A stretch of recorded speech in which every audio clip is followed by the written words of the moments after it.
الرحیم الحمد للہ والصلاۃ والسلام علی رسول اللہ وعلی آلہ وصحبہ ومن والاه وبعد. درود شریف پڑھ لیجیے. اللہم صل علی سیدنا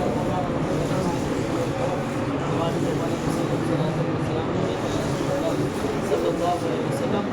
معزز سامعین کرام، کل ہماری گفتگو جو ہوئی تھی، ہماری طرف دھیان دیجیے. کل ہماری جو گفتگو ہوئی تھی وہ اس ٹاپک پر تھی کہ نبیوں کے لیے کون سی بشری چیزیں ہو سکتی ہیں اور کون سی نہیں ہوں گی.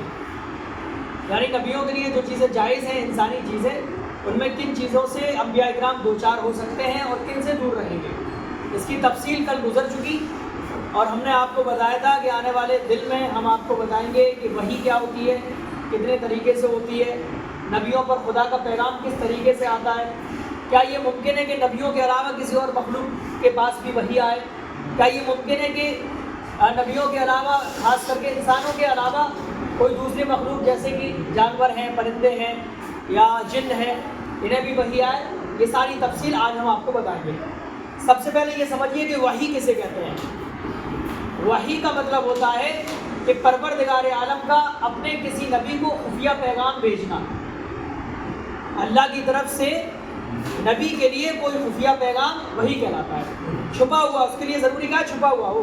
وحی کبھی بھی اعلانیہ نہیں آتی. سمجھ گئے؟ اب دیکھیں، انگلش میں سے ریویلیشن کہتے ہیں، REVELATION. یاد رکھیے گا، اکثر یہ کتابوں میں اور میڈیا میں آپ سنتے ہوں گے یہ لفظ. تو وحی جو ہے یہ دو طریقے سے ہوگی. یا تو کسی فرشتے کے ذریعے اللہ تعالیٰ بھیجے گا یا بغیر فرشتے کے بھیجے گا. ٹھیک ہے؟ اگر اللہ تعالیٰ اگر فرشتے کے ذریعے بھیجے گا تو یہ تین طریقے سے ہو سکتا ہے. یا تو فرشتہ اپنی اصلی شکل میں آئے گا، فرشتے کو اللہ نے جس شکل و صورت پہ پیدا کیا ہے، یا تو فرشتہ اپنی اصلی شکل میں آئے گا، یا پھر فرشتہ کسی انسان کی شکل میں آئے گا، جیسے کہ حضرت جبریل، حضرت داہیہ کلبی جو صحابی تھے ان کی شکل میں آتے تھے اکثر، ہے نا. یا پھر فرشتہ نہ تو اپنی اصلی شکل میں ہوگا اور نہ ہی کسی انسان کی شکل میں ہوگا، بلکہ صرف ایک آواز سنائی دے گی اور نبی پہچان لیں گے کہ ہاں یہ فرشتے کی آواز ہے. بات سمجھ میں آ رہی ہے؟ یہ ہو گئی وحی تب جب کسی فرشتے کے ذریعے ہو. تو تین طریقے سے ہو سکتی ہے اور تینوں طرح وحی آئی. آقا علیہ الصلوۃ والسلام حضرت جبریل کو اصلی حالت میں بھی دیکھا، حضرت جبریل ایک صحابی کی شکل میں بھی آتے تھے اور کبھی کبھی صرف آواز بھی آتی ہے. اب آواز بھی کئی طرح کی ہوتی ہے، وہ اس کی تفصیل انشاءاللہ بخاری کے وقت بتائیں گے. جب بخاری شریف کی کتاب العلم میں حدیث آپ کو سنائیں گے نا، سب سے پہلی حدیث ہی یہی ہے کہ وحی کیسے اتری. انما الاعمال بالنیات کے بعد جو تفصیل آئی ہے کتاب العلم میں، اس میں اسی میں گفتگو ہے سب سے پہلے کہ وحی آقا علیہ السلام پر کیسے اترتی تھی.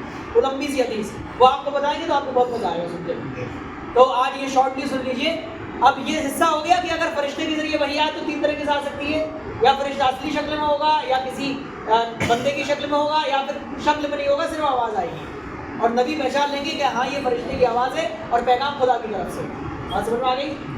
اب رہ گیا دوسرا آپشن ہمارے پاس، وہ یہ کہ وحی جو آئے گی وہ بغیر فرشتے کے آئے گی. وحی جو آئے گی وہ بغیر، یعنی میڈیٹر کوئی نہیں ہوگا، کوئی بھی مجمانیہ، بہت مشہور لفظ ہے مجمانیہ، تو اپنے کوئی بھی میڈیٹر نہیں ہوگا. ٹھیک ہے؟ اب میڈیٹر نہیں ہوگا تو یہ بھی دو طریقے سے ہو سکتا ہے. یا تو پروردگار عالم نبی کے دل میں کوئی بات ڈال دے. ٹھیک ہے؟ کسی بھی نبی کے دل میں کوئی بات ڈائریکٹ ڈال دے، یا پھر پروردگار عالم ڈائریکٹ اپنے نبی سے گفتگو فرمائے، جیسے کہ حضرت موسیٰ سے فرمایا کرتا تھا. بات سمجھ میں آئی؟ اور ہم یہ پہلے بتا چکے ہیں کہ اللہ کی گفتگو آواز سے، حروف سے، الفاظ سے، یہ جو ہم بول رہے ہیں اونچ نیچ ان سب سے پاک ہے. کیسی ہوتی ہے خدا جانے اور حضرت موسیٰ جانے. بات سمجھ میں آ گئی؟ تو اب سمجھ میں آ گیا آپ کے وحی کسے کہتے ہیں. پھر سے سنیے، وحی اللہ کی طرف سے نبی کے لیے ایک خفیہ پیغام. یہ دو طریقے سے ہوگا، یا تو کوئی میڈیٹر ہوگا فرشتے کے ذریعے یا نہیں ہوگا.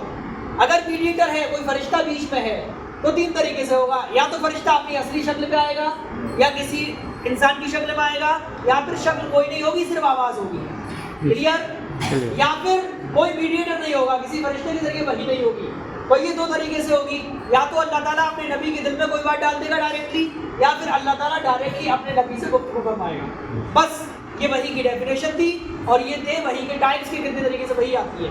اب رہ گیا دوسرا سوال جو ہم نے پہلے بتایا کہ کیا وحی نبی کے علاوہ کسی کے پاس آ سکتی ہے؟ ہرگز نہیں. وحی صرف اور صرف نبی کی طرف آتی ہے. کس کی طرف آتی ہے؟ کس کی طرف آتی ہے بولیے؟ نبی کی طرف.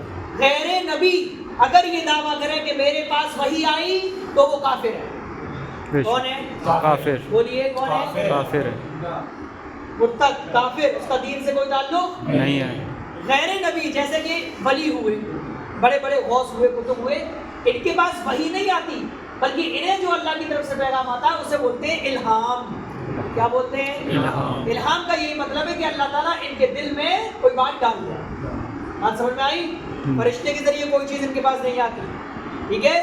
ہاتف غیبی ہوتی ہے جسے ہم بولتے ہیں ہاتف غیبی، یعنی کوئی غیبی آواز یہ سنے اور سمجھ جائے کہ خدا کی طرف سے یہ پیغام ہے. ٹھیک ہے. ایسا ممکن ہے، بزرگوں کے ساتھ بہت ہوا.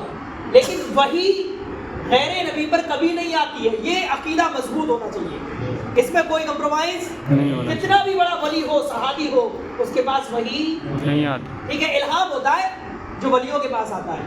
اب قرآن مقدس میں کچھ الفاظ ایسے ہیں جیسے اللہ نے مدوکی کے بارے میں فرمایا وَأَوْحَىٰ رَبُّكَ إِلَى النَّحْلِ، تو اس کا لفظی ترجمہ یہ ہوا کہ اور تمہارے رب نے مدمکھی کی طرف وحی بھیجی.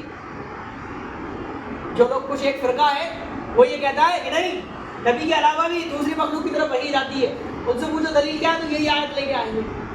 اور پھر دوسری آیت کون سی لے کے آئیں گے کہ حضرت موسیٰ کی والدہ کی طرف اللہ نے وحی بھیجی کہ موسیٰ کو جو ہے صندوق میں کہ جو ہے پریشان مت ہو، موسیٰ کو صحیح سلامت ہے. پھر تیسری دلیل لائیں گے کہ حضرت مریم کو وحی بھیجی، نعوذ باللہ. اس طرح کی وہ دلیل لگاتے ہیں. تو اس کا جواب میں آپ کو بتا دے رہا ہوں کہ لفظ وحی عربی میں جب کہیں قرآن میں اکثر ذکر ہو یا حدیث میں